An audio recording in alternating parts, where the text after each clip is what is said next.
Hello everyone, I'm meteorologist Craig Majeski and welcome to the Weather Nerds page. Today we're here talking about everyone's favorite fall allergen, ragweed, and when you can expect the first frost to help wipe this pesky allergen away.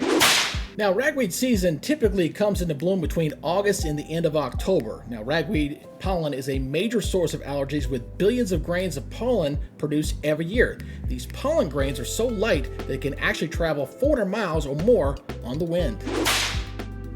Now, some of the typical ragweed allergy symptoms include sneezing, irritated eyes, a runny nose, itchy throat, as well as nasal congestion. All a lot of fun.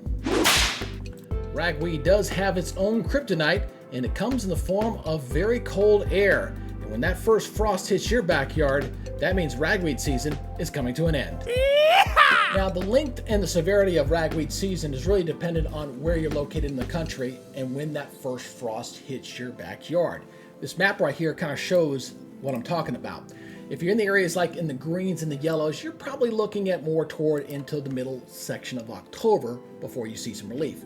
If you're down into the deep south, well, you're looking at waiting a lot longer, probably more into early November before you begin to see some relief.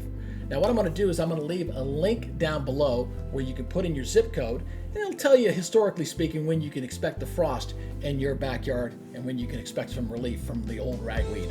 If you like what you see with this video, please leave me a comment down below. And if you do me a favor, please subscribe, hit the notification button, and that way you're alerted to when I post some new content. That's a look at today's video. Have a great day.